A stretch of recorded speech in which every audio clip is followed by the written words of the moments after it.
আউযু বিল্লাহি মিনাশ শাইতানির রাজিম। আসসালামু আলাইকুম ওয়া রাহমাতুল্লাহ। মিথ্যা সিরাত গ্রন্থ লিখে এবং মিথ্যা ইতিহাস লিখে সর্বযুগে মানুষেরা নবীদেরকে অপমান করে আসছে, অহেতুক তাদেরকে অসম্মান করে আসছে, যার জন্য কোরআনে আল্লাহ রাব্বুল আলামিন বলছেন ২ নম্বর সূরা আল বাকারার ৮৭ এবং ৮৮ আয়াতে, ওয়ালাকাদ আতাইনা মূসাল কিতাব ওয়া কাফাইনা মিন বাদিহি বির-রুসুল ওয়া আতাইনা ঈসা ইবনে মারইয়াম আল-বায়িনাত ওয়া আইয়াদনাহু বির-রূহিল কুদুস আফাকুল্লামা জাআকুম রাসূলুম বিমা লা তাহওয়া আনফুসুকুম ইসতাকবারতুম ফাফারিকান কাযযাবতুম ওয়া ফারিকান তাকতুলুন ওয়া ক্বালু কুলুবুনা গুলফ বাল লা'নাহুমুল্লাহু বিকুফরিহিম ফাকালিলাম মা ইউমিনুন। আর আমি তো মূসাকে আল কিতাব দিয়েছি। আল্লাহ বলছেন যে মূসাকে আমি আল কিতাব দিয়েছি, আর তারপর থেকেও ক্রমাগত আমি রাসূল পাঠাই। আর আমি দিয়েছি ঈসা ইবনে মারইয়ামকে স্পষ্ট প্রমাণ, আর তাকে পবিত্র হুকুমের সাথে শক্তি দিয়েছি। কিন্তু যখনই রাসূল এমন আদেশের সাথে তোমাদের কাছে আসে তোমাদের অহংকার করার জন্য, তা তোমাদের কাছে ভালো লাগে না। তাই তো একদল তোমরা মিথ্যা বলে যাচ্ছ, আর একদল তোমরা তাদেরকে অপমান করে যাচ্ছ, বেইজ্জত করে যাচ্ছ। আল্লাহ বলছেন ফারিকান কাযযাবতুম, তোমাদের একটা দল মিথ্যা জেনে যাচ্ছে, ও ফারিকান তাকতুলুন, আর একটি দল বিশেষ করে যারা লেখক তারা নবীদের নামে অহেতুক মিথ্যা কথাবার্তা সব লিখে যাচ্ছে, আর লিখে অপমান করছে তাদেরকে। রাসূল কারীমের ব্যাপারে বলা হচ্ছে তিনি পেটে পাথর বাঁধতেন, ডাহা মিথ্যা কথা। রাসূল কারীমের ব্যাপারে বলা হচ্ছে তিনি ছেঁড়া কাপড় পরতেন, ডাহা মিথ্যা কথা।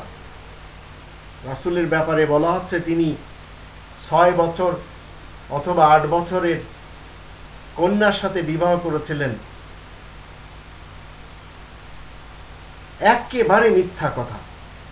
আবু বকর সিদ্দিকের মেয়ে আয়েশার সাথে কিভাবে রাসূল বিবাহ করবেন, যখন সে খেলনা নিয়ে খেলার কাজে অভ্যস্ত ছিল।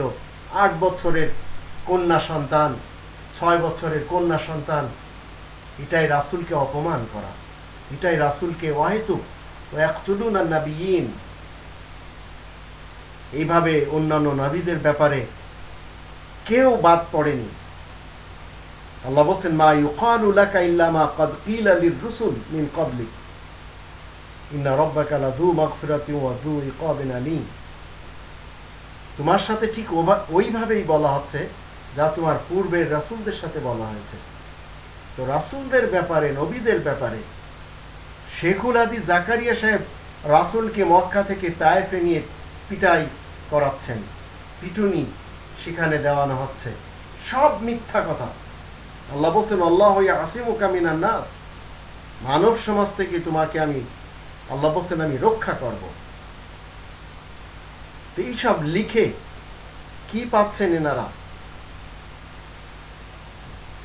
রাসূলের পেশা পায়খানার ব্যাপারে অনেকের ধারণা যে পাক ছিল, তো এইসব বলে লাভ কি?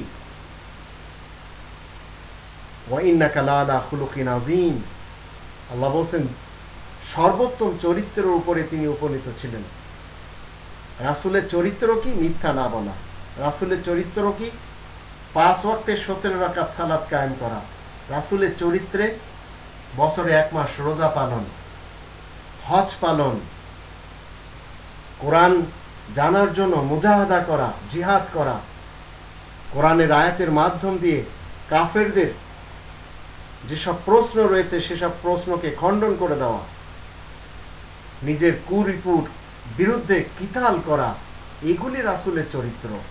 লেনদেন, উঠা বসা, খাওয়া দাওয়া, চলাফেরা কোরআন মতে হওয়া, এগুলি ছিল রাসূলের চরিত্র। আর তারা বলে আমাদের হৃদয় আচ্ছাদিত হয়ে আছে। আল্লাহ বলছেন বরং তাদের কুফরি করার দরুন আল্লাহ তাদের প্রতি অভিশাপ দিয়েছেন। সুতরাং অল্প জিনিসের উপরেই তাদের ঈমান রয়েছে। ফাকালিলাম মা ইউমিনুন, অধিকাংশ মানুষেরা ঈমান আনে কিন্তু শিরিকের সাথে। এটাই সূরা ইউসুফের 106 নম্বর আয়াতে আল্লাহ বলেছেন, 12 নম্বর সূরা ইউসুফ, ওয়া মা ইউমিনু আকসারুহুম বিল্লাহি ইল্লা হুম মুশরিকুন।